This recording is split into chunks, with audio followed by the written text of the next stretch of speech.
How often have we felt like buying something but we could not afford it? That dream bike, that dream car, that dream house, that dream holiday, and so on and so forth. Many of us want to buy things but we can't afford. And some of us, those who have money, we wonder whether this money is enough for us. How much money is really enough?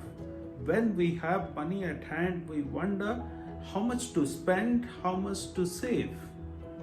And questions of these kinds often trouble us. We struggle with those questions. There is no right answer, of course. I started wondering whether there are some moral values or principles associated which can help us in finding the right solution. Welcome to Sadhana World Foundation. As you know, we care about crafting young lives. We bring out events and incidents from our day-to-day life, which many of us struggle with and try to find the right answer. So let's think about this particular issue about dealing with money. Money is, of course, so important in our lives, and we can't really lead our life without this. So many of our countrymen are poor. They can't afford 2 square meals a day. Yet we are talking about money. And very interestingly, our ancient knowledge, scriptures, mythological stories, and several historical lessons talk about this, interestingly explain these concepts beautifully. I looked at Srimad Bhagavad Gita and thought about this, whether there are any directions given. I found there are 5 directions given to us. In Srimad Bhagavad Gita, chapter number 16, when Lord Sri Krishna explains 26 noble qualities to Arjun, he basically leaves these kind of pearls of wisdom for the human civilization in general. I picked out 5 of those which I believe hold the answers to all these questions that we think of. The first, he talks about charity or dhanam. It's basically talking about thinking about others, giving others. Then he talks about sacrifice or yajna, which means that you sometimes need to think of others and give up. It is not only sympathizing with somebody and helping the poor, helping the underprivileged, it's also about giving up your own needs in favor of someone in your family, in your friend circle, in your community who live around us. Then he talks about a concept called austerity, which is about leading a life which is austere, which means that I am careful in choosing the comforts and the luxuries that we will take for ourselves. That's the point about austerity. Then the 4th point is about tyaga or renunciation, which means about giving up, which we just spoke about so many times.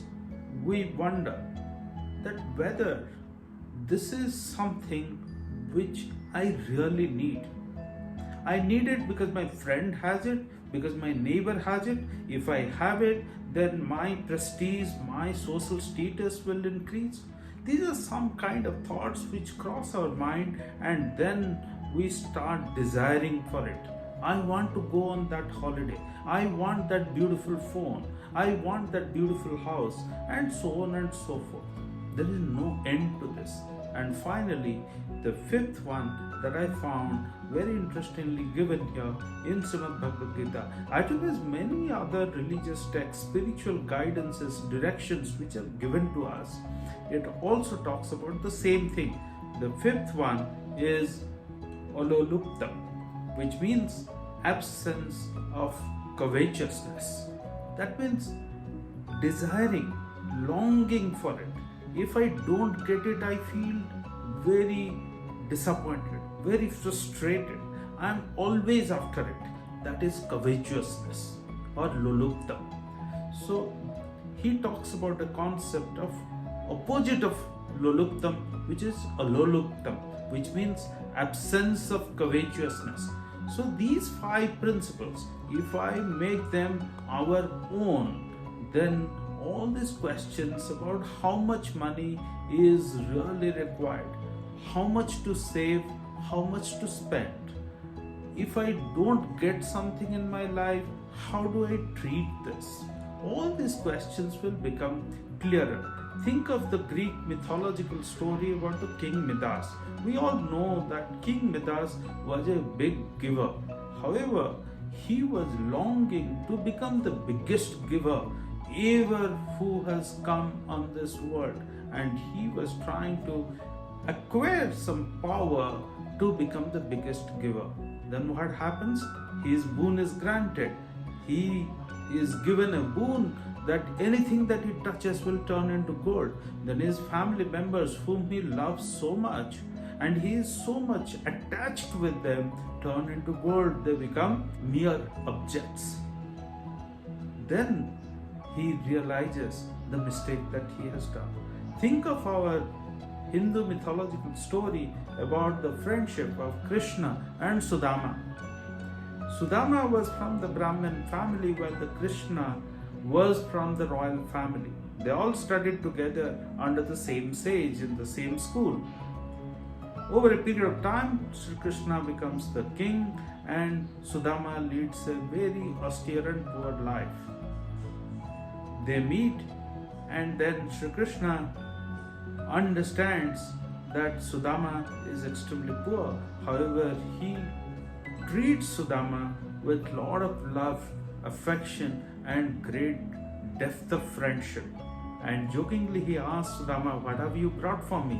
Sudama has no money, no resources to even feed himself and his wife with 2 square meals a day. So he was just carrying a bunch of rice which he would consume on the way to meet Sri Krishna.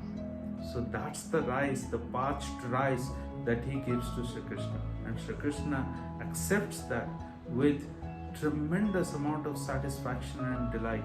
And then Sudama comes back and sees that his hut is transformed to a decent living place, and his life gets transformed. Through this story, we are told the value of making sacrifice, the value of giving up, the value of thinking about others, the value of giving. We are encouraged to give, but we are not expected to become covetous of become the biggest giver.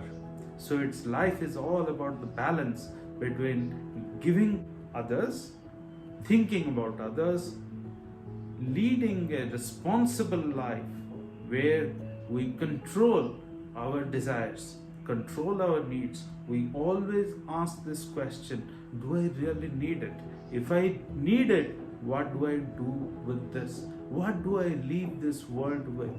These are questions that we all must think before we desire that big house, that big building, that big factory, or the big holiday, or that attractive pair of sneakers, or whatever else that we desire and yet can't get it. We lead a miserable life because we can't get what we are looking for achieving. Ladies and gentlemen, my dear children, thank you for listening to this, and I hope that this creates interesting thoughts and challenges our mindset. And I look forward to our future conversations.